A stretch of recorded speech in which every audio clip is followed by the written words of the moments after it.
Bismillahirrahmanirrahim. Assalamualaikum warahmatullahi wabarakatuh. Nama saya Muhammad Haris Akil bin Ahmad Zaini, kelas 1 SEM 1. Saya mengambil kos Diploma Pendidikan Islam. Hari ini saya akan membincangkan subjek asas psikologi dalam pendidikan, bawah tajuk perbezaan individu dan faktor yang mempengaruhinya. Okey. Nama lecturer saya Nurul Hidayah bin Muhammad Saleh. Saya asal Batu Pahat. InsyaAllah saya akan explain yang lebih jelas daripada tajuk ni, InsyaAllah. Kita masuk kepada pengenalan. Psikologi adalah satu kajian mengenai tingkah laku manusia yang dikaji secara sistematik dan saintifik. Psikologi dibagikan kepada dua, kajian secara nyata dan kajian secara selindung. Tujuan mempelajari psikologi banyak, kita bincangkan dengan 4. Yang pertama, mengawal tingkah laku yang tidak diingini dan bercanggah dengan kehendak masyarakat. Yang kedua, meramal gerak balas tingkah laku. Yang ketiga, menilai tingkah laku seseorang dalam kalangan masyarakat. Yang keempat, meramal aktiviti yang bentuk tingkah laku masyarakat yang diingini. Okey, insyaAllah kita akan masuk slide yang kita masuk yang seterusnya, iaitu aspek perbezaan individu. Dia banyak, ada 9. Kita perincikan yang pertama. Yang pertama adalah fizikal. Pada pendapat saya, fizikal adalah perbezaan yang diwarisi atau individu unik, iaitu kerana ia adalah ciptaan yang baharu. Dapat dilihat daripada dua sudut, sudut dalaman dan sudut luaran. Sudut dalaman seperti sel otak, jumlah neuron dan lain-lain. Sudut luaran pula, contohnya berat, warna kuning, warna kulit, bentuk hidung, warna mata dan sebagainya. Apabila meningkat umur, maka perbezaan nampak sangat ketara, iaitu nampak sangat jelas. Okey, yang kedua iaitu kognitif atau mental. Ianya bermaksud keupayaan individu berfikir secara logik, mengingati suatu peristiwa, berkebolehan bertindak pantas dan menganalisis sesuatu. Seterusnya, mengkategorikan rangsangan kanak-kanak lelaki dan kanak-kanak perempuan, cara mereka menyelesaikan masalah. Okey, contoh faktor persekitaran iaitu pejabat guru yang kondisif dan mesra. Peranan guru ialah guru perlu memerhati murid dengan rapi kerana ia adalah situasi yang mesra dan kondisif, iaitu di pejabat guru. Seterusnya kita masuk poin yang ketiga, perbezaan individu yang ketiga, iaitu emosi. Struktur emosi yang berjenis sebahagian personaliti berbeza dalam situasi yang sama, menjauhi objek dan diiringi dengan perasaan fizikal yang tertentu. Dia melibatkan daripada 4 aspek. Yang pertama, fisiologi, kognitif, tingkah laku dan pengalaman subjektif. Fisiologi ialah perubahan fizikal yang aktif, contohnya degupan jantung, mata terbeliak, berpeluh. Yang kedua, kognitif, iaitu pemikiran, kepercayaan dan ekspektasi. Yang ketiga, tingkah laku, ekspresi muka, ekspresi emosi seperti muka, gerak badan, nada suara. Yang keempat, pengalaman subjektif, iaitu kegembiraan atau tidak suka akan emosi. Alhamdulillah, kita masuk kepada perbezaan individu yang keempat, iaitu tingkah laku, kebolehan khas yang diwarisi, peluang alam sekitar yang luas dan digalakkan. Kebolehan bekerjasama, ketangkasan, bertindak, bergaul, cara interaksi, iaitu gaya bahasa, gaya dan bahasa. Okey, faktor yang ketiga, yang pertama galakan positif, iaitu wujud tingkah laku yang positif dan peluang. Yang kedua, persekitaran, contohnya di rumah, di sekolah, media sosial. Okey, dia dapat mendorong individu cara untuk bertingkah laku. Yang ketiga, kebolehan yang diwarisi. Okey, kita masuk poin yang kelima, iaitu sosial.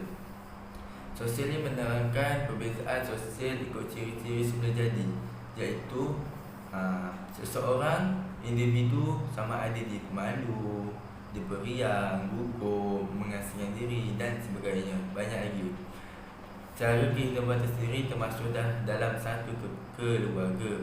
Perbezaan dari segi kepercayaan iaitu agama, budaya, sejarah, pengaruh kehidupan, cara berfikir dan sikap pergaulan.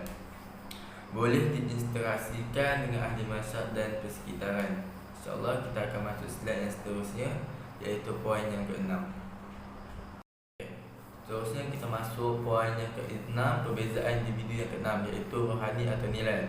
Rohani atau nilai adalah falsafah hidup, iaitu pendirian dan keagamaan yang berbeza, iaitu mempunyai latar belakang yang berbeza bagi setiap individu. Poin yang ketujuh iaitu perbezaan individu yang ketujuh ialah bakat atau minat. Bakat adalah kebolehan semula jadi yang terdapat dalam setiap individu mengikut minat masing-masing. Sebagai contoh, seseorang itu minat membaca boleh dipengaruhi oleh rakan-rakan, ibu bapa, ataupun ia yang boleh datang dengan sendirinya. Seterusnya kita masuk pada poin yang ke-8, iaitu perwatakan. Perwatakan merupakan sifat seseorang individu mengikut tingkah laku yang tersendiri. Sebagai contoh, kalau sikap orang tu memang pemalu, malu, pendiam, marah, penyabar dan lain-lain lagi. Masuk poin yang ke-9, iaitu poin yang terakhir daripada perbezaan individu ialah segelintir penguasaan bahasa. Segelintir masyarakat dapat menguasai bahasa yang banyak, iaitu bahasa Inggeris, bahasa Tamil, bahasa India dan banyak-banyak lagi. Penguasaan bahasa, dialek daerah, kenegirian bahasa, kenegirian fasa, bombastik dan lain-lain. Kita masuk pada faktor yang mempengaruhi perbezaan individu. Yang pertama, jadi dua. Yang pertama, baka dan persekitaran. Yang pertama, baka. Okey, pada pendapat saya, baka ialah sifat yang diwarisi daripada ibu bapa, nenek moyang, keturunan, seperti warna kulit, rambut, bentuk badan dan lain-lain lagi. Baka dapat menentukan ciri-ciri fizikal, iaitu warna kulit, rambut, mata, saiz badan dan sebagainya.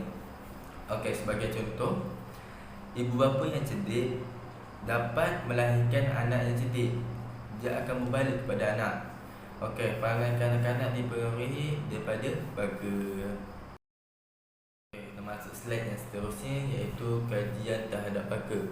Dia ada 3 bahagian kajian. Yang pertama, kajian kecerdasan, iaitu anak kembar, anak angkat, anak kandung dan salah-salah keluarga mendapati kecerdasan dan kebolehan seperti kefahaman, kepintaran bercakap, kebolehan menyelesaikan masalah matematik dan ingatan adalah diwarisi daripada baka. Okey, kajian yang kedua iaitu kajian temperamen, iaitu anak kembar, anak angkat mendapati manusia cenderung mewarisi sifat-sifat baka seperti pemalu, periang, penyabar, menyuarakan diri, pandai, yakin diri dan sebagainya. Okey, kajian yang ketiga pula iaitu kajian sukan.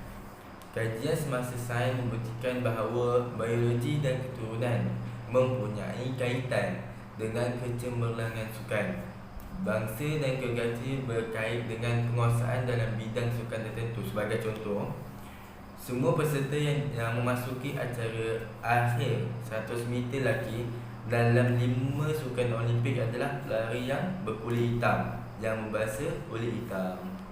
Okey, kita masuk poin yang kedua, faktor yang mempengaruhi perbezaan individu yang kedua iaitu persekitaran. Persekitaran mempengaruhi aspek perbezaan individu seperti budaya, norma, keluarga, media massa, media sosial, kerohanian, emosian.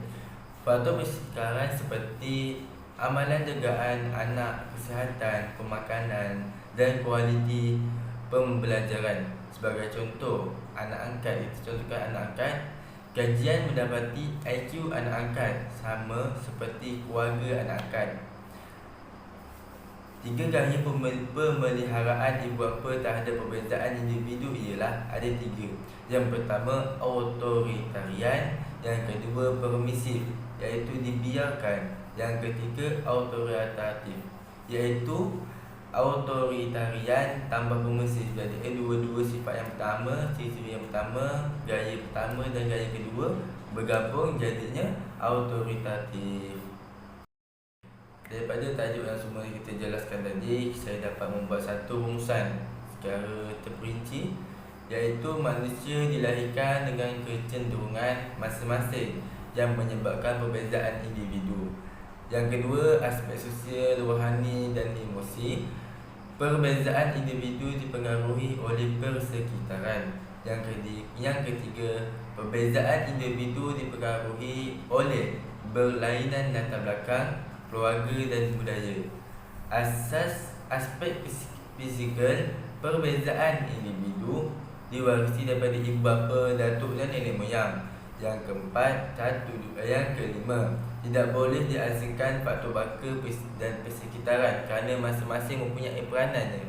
Sebagai contoh, pemakan yang seimbang menyebabkan kanak-kanak lebih tinggi daripada ibu bapa. InsyaAllah kita tutup majlis kita dengan rumusan dan tasbih kifarah, insyaAllah.